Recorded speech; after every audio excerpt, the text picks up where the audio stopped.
All right, let's get into it now. Joining me is Shadow Cabinet Secretary Andrew Wallace. Andrew, good to catch up. Thanks for joining me. I want to start with today's 10% baseline tariff announcement by Donald Trump. Labor says it's been vindicated in its approach to this. Is that how you see it? Not at all. Look, we have seen the most tepid response from this government. They have sat back and really haven't even tried to get a meeting with the US President Donald Trump. The Prime Minister is now 270 days since President Trump has come to office. 270 days that the Prime Minister has missed an opportunity to have a meeting with the President to really push forward the best interests of Australians and Australian workers. Once again, we've seen a situation where when we were in government, we had Joe Hockey and Arthur Sinodinos were able to work together as our ambassador in the US to secure zero tariffs, and yet this government hasn't even tried. And to hear Don Farrell this evening talking about this sort of quiet diplomacy, well, I mean, it has been an extremely tepid response. Tepid and timid. Yeah, tepid and timid, and he said that that's the sort of approach they're going to keep going with. Well, good luck then. You're never going to get a meeting with that sort of a ridiculous approach.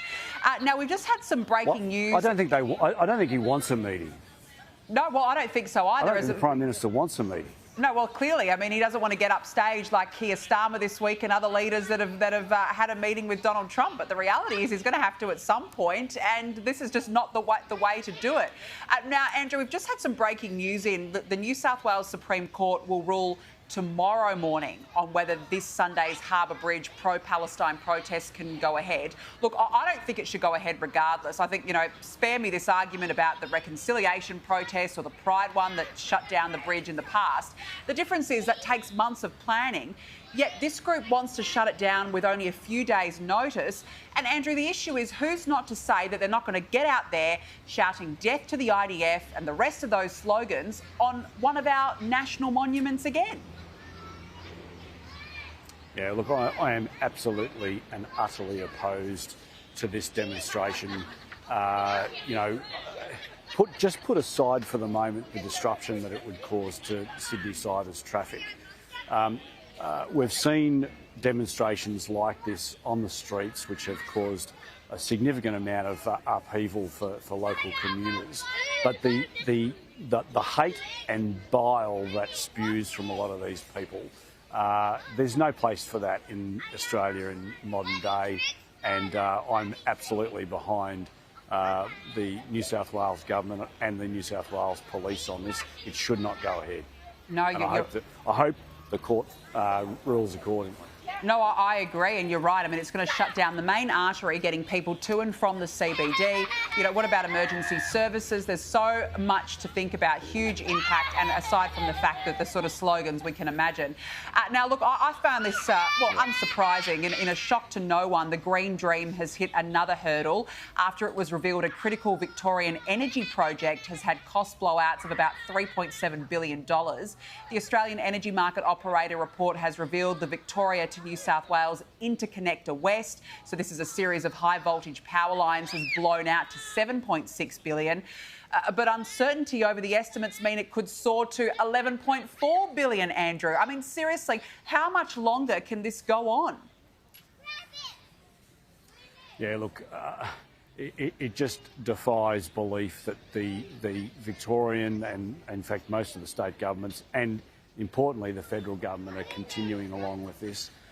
It is totally disrespectful of farmers and their property to be effectively, we're seeing large, broad-scale destruction of natural habitat. You know what amazes me, Danica, is that the Greens are nowhere to be seen on this destruction of natural habitat.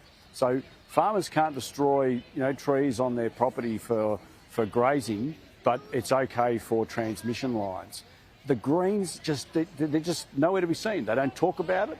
And in the meanwhile, Australian energy retailers are putting their prices up, and you and I, the punters, we're paying 30% higher in our energy bills now than what we were 3 years ago. and the likes of Chris Bowen still stand up in Parliament and say, oh, renewables are the cheapest form of energy. Well, how can they be the cheapest form of energy when our prices have gone up by 30%? And don't get me started on the Prime Minister's $275 price reductions. No, well, I mean, Chris Bowen didn't want to answer any questions about that when pressed by the opposition in question time this week. Before we let you go, Andrew, you're running a marathon. Where are you? What are you doing tonight? My marathon days are well and truly over, Danica. The best I've done is a half marathon here a couple of years ago, but no, we've got the Sunshine Coast Marathon Festival on this weekend. It's fantastic. We'll see tens of thousands of runners to doing the 42K and the half marathon, and there's also some other races, smaller races as well. But it's great. I love running.